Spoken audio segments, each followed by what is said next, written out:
Moi, quand j'ai vu l'annonce la nouvelle de ces 2 bombes qui ont explosé en Pologne, j'ai eu très très peur. Bonjour Samuel Legros, merci d'être parmi nous. On a déjà vu les vidéos précédentes. Je rappelle que vous êtes porte-parole du CNAPD, la Coordination nationale d'action pour la paix et la démocratie. Vous avez un raisonnement assez simple sur l'OTAN. Il faudrait le dissoudre tout simplement. Il ne sert à rien. Mais quand on revient un petit peu sur ce qui s'est passé il y a quelques jours, l'OTAN a été vraiment dans une situation extrêmement sérieuse quand le missile est tombé en Pologne, causant la mort de 2 malheureuses personnes. Qu'est-ce qui, selon vous, cette nuit-là s'est passé ? Alors je pense que tout le monde a eu très très peur et manifestement tout le monde a, à l'intérieur de l'OTAN, voulu, fort heureusement, identifier les raisons de ne pas appeler l'article 5, c'est-à-dire l'article qui en appelle à la solidarité collective en cas de défense, d'attaque. Fameux article 5, oui. Celui qui est censé protéger tous les pays adhérents à l'OTAN. Si quelqu'un est attaqué, d'office, il est protégé par toute l'organisation. Pas d'office. Dans l'article 5, ce qu'il est noté, c'est qu'il y a d'office une négociation, une discussion entre membres de l'OTAN pour voir la manière avec laquelle l'OTAN va réagir en tant qu'OTAN. Mais ce n'est pas mécanique. Ce n'est pas parce qu'il y a un territoire qui est attaqué que mécaniquement, tous les autres États membres de l'OTAN vont se coaliser militairement directement pour répondre à l'attaque dont a été victime. Ce qui est souvent dit en disant si on touche 1 centimètre carré, il y a automatiquement tout qui s'embrase. Donc non, avant d'arriver à l'article 5, il y a quoi ? Donc, en fait, l'article 5 n'oblige pas les États membres. C'est ça que je disais. Donc, l'article 5, il n'y a pas de mécanicité, il n'y a pas d'effet direct entre une attaque et la défense collective de tous les États membres automatique. Donc, l'article 5 oblige les États membres à décider ce qu'ils vont faire, mais pas à agir collectivement nécessairement de manière militaire vis-à-vis d'une situation en particulier. Il y a un article 4 aussi. Oui. Et que dit l'article 4 ? Alors l'article 4 est un article qui concerne les négociations et les discussions, les rencontres entre les États membres de l'OTAN. Donc l'article 4 est un article qui concerne le fait que les États membres se réunissent pour discuter d'état de sécurité, de questions de sécurité. Parce que déjà, le 24 février, l'article 4 avait été invoqué par certains pays, comme la Bulgarie, comme la Lettonie, je pense. Donc cet article est de temps en temps, et même assez fréquemment, appelé. Oui, même très fréquemment. Très fréquemment. Oui, oui. Et c'est l'article 4 qui organise, on va dire, les structures permanentes de rencontres et de discussions entre les États membres de l'OTAN également. Alors vous, Samuel Legros, qui êtes très dubitatif quant à l'utilité de l'OTAN, vous êtes clairement opposé à ce que le citoyen paye les frais gigantesques de l'OTAN.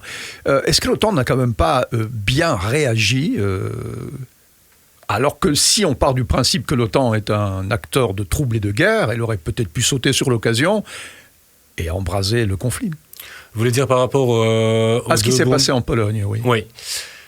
Oui, effectivement, l'OTAN a bien réagi, heureusement. Moi, quand j'ai vu l'annonce la nouvelle de ces 2 bombes qui ont explosé de fabrication russe, on disait dès le départ, en Pologne, j'ai eu très très peur. Vraiment, c'est un effroi qui m'a traversé en disant, ça y est, maintenant, il y a l'étincelle qui permettrait de justifier ou d'expliquer l'entrée en guerre de l'OTAN contre la Russie.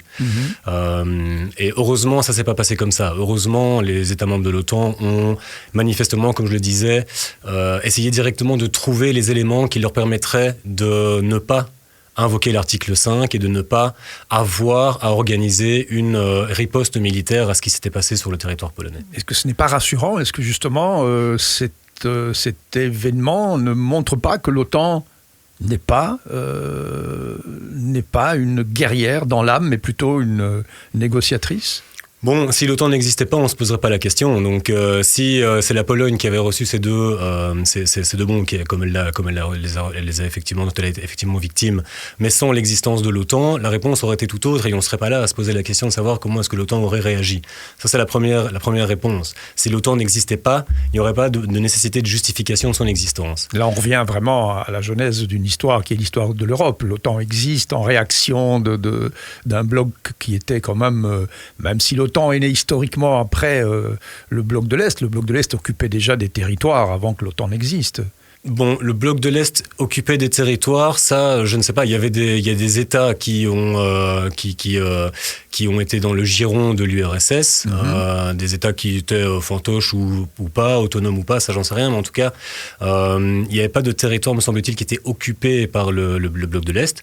Ce qui est un fait historique, en tout cas, c'est que l'OTAN a été organisée contre la peur ressentie vis-à-vis de l'Union soviétique et que le pacte de Varsovie, donc qui est le pendant à l'Est de l'OTAN, n'existait pas encore. Il a été créé en réaction à la peur ressentie là du coup à l'Est vis-à-vis de la création de l'OTAN à l'Ouest.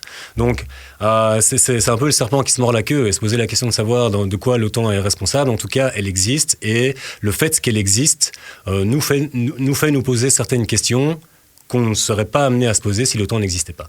Vous avez la sensation, Samuel Le Gros, que le président ukrainien tentait de manipuler l'OTAN pour embraser le conflit, justement, pour qu'il y ait une escalade? Oui, je pense, oui.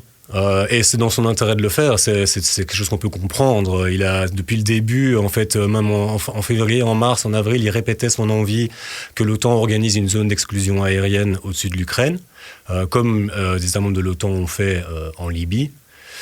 L'OTAN, heureusement, a refusé, pour les mêmes logiques que celles qui ont amené l'OTAN à être très prudent avec l'attaque, avec le bombardement, la tombée de ces 2 bombes sur le territoire polonais. Et donc, voilà, dans cette logique-là, M. Zelensky a essayé de profiter effectivement pour pointer la responsabilité de la Russie, l'attaque délibérée de la Russie du territoire de l'OTAN, etc., etc. Et moi, je constate heureusement que dans les médias classique, on va dire, dans le débat public, tout le monde a pointé ça comme étant la première erreur de communication de Zelensky à partir du moment où tous les États membres de l'OTAN, au premier rang desquels les États-Unis, ont communiqué sur le fait que ces bombes, en fait, provenaient d'Ukraine. Voilà, c'était un fait établi pour tout le monde qu'effectivement, c'était pas la Russie qui avait bombardé. Et donc, le fait que M. Zelensky essaye de faire perdurer le suspense, on va dire, ça, c'est une erreur de communication, mais c'est une erreur de communication qui poursuit sa stratégie, celle de voir effectivement l'OTAN ou ses États membres prendre encore plus sa part dans le conflit. Est-ce qu'on peut dire que, voyant ce qui s'est passé ce jour-là, l'OTAN est manifestement réfractaire à toute tentative d'escalade et qu'on peut faire confiance, en tout cas, dans son sang-froid et dans sa philosophie de base, qui est en effet de ne pas créer une escalade quelconque avec la Russie? Pour ceux qui pensent justement toujours que l'OTAN est là à un moment donné pour créer un conflit mondial parce que c'est fondamentalement son envie. Là, on peut se dire que de toute bonne foi, c'est pas le cas.